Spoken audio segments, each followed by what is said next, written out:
one more topic this week on the podcast, Paul, and that is who's the MVP of the National Football League after 10 weeks?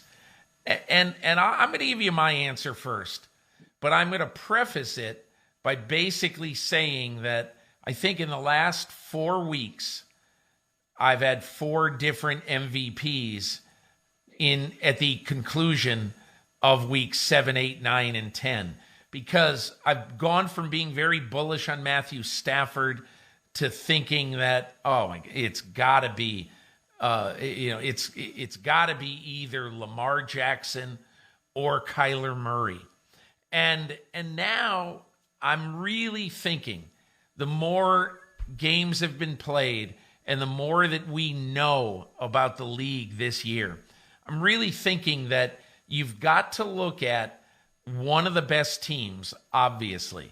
And then you've got to look at every single guy on one of these best teams has some zits. There's no question about it. And I always use for my sort of marker, trying to pick an MVP, I always say, okay, you can't miss more than a quarter of the season. If you miss more than 4 games, I'm not voting for you because in my opinion, you should not be MVP and having missed more than 25% of the season or more. So I'll start by saying that. And then I'm going to say that my MVP, the 10-week MVP, and he's missed 2 games, and I'm going to give it to Kyler Murray.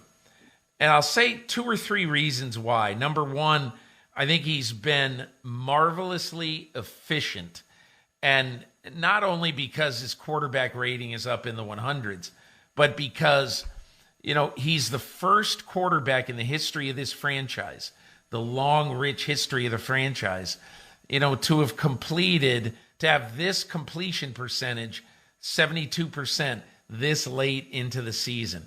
He's allowed his coach, they have this very symbiotic relationship, he and Cliff Kingsbury. He's allowed his coach to be able to call an awful lot of what he wants. In addition to that, 3, 4 rushing touchdowns. And look, I do think, and I do understand, everybody would say, hey, look, they've played 10 games. He's missed 2 of them. And, so he's missed 20% of the season. That's a little bit too much. And look, if he misses 4 games or more, I won't vote for him. But right now, after 10 weeks, Kyler Murray's my guy. Give me yours, Paul. I'm glad you went with Kyler because as I was thinking about this one, he's the pick I wanted to make. But I said, you know what? He's missed 2 games, so I'm not going to go with him. So I'm glad you did because when he's been in there, I think he's been the most effective quarterback on what was the best team until this last weekend. I'm going to say Josh Allen. And you mentioned the term zits. Josh has had some moments. His team has had some moments where they haven't played like the best team in the AFC. And he's had moments where he hasn't played not only like the MVP, but like an all-pro quarterback. He's dipped into the mid-range level at times. But he's my pick because they are still up there with the best teams in the league. And I think they're asking him to do even more than they should. I mean, he is oftentimes the leading rusher, as well as the quarterback who's making the short, accurate throws, and he has to make the big-time throws on the other side of the field to the intermediate middle portion of the field. I think he's the quarterback who's being asked to do the most in the ground game and also the passing game, and he's not getting the help that some of these other quarterbacks are getting with the rushing attempts. And as I've talked about, Peter, you don't have to have a top 10 or even a top half of the league rushing game to have it be effective for you if your play caller keeps calling it and puts you in a position where you're not having to throw the ball 45 times a game. Josh often does, and they're still one of the best teams in the league. So I hope they get better that way. And I think if they don't improve their play calling and their run to pass ratio, I don't think they'll be there in late January. But because of how much he's being asked to do and the fact that they're still really, really good, I say Josh Allen right now. Paul, before we get out, I'll just give you 2 thoughts about the difficulty because I have an MVP vote.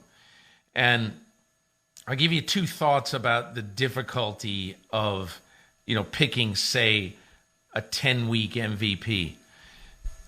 your recency bias and being, obviously I'm a little down on Matthew Stafford right now. I'm a little down on Tom Brady right now. But stepping back and basically saying, well, wait a second. I think they're both 7-3 teams. And their quarterbacks have been the biggest reasons why they've gotten there. So even though they've hit a bump in the road early in the season, I don't think those guys can be discounted. And again, Patrick Mahomes, we'll see what happens. But I think in 10 games, he's almost 300 yards, passing yards a game. And look, there's no question how far the Kansas City Chiefs go in 2021 is totally on Patrick Mahomes' shoulder. Just an interesting discussion. There is no slam dunk candidate after the first 10 weeks of the season for the MVP.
Hi, I'm Mike Tirico, and thanks for watching. Make sure to hit subscribe for the latest news and highlights from NBC Sports.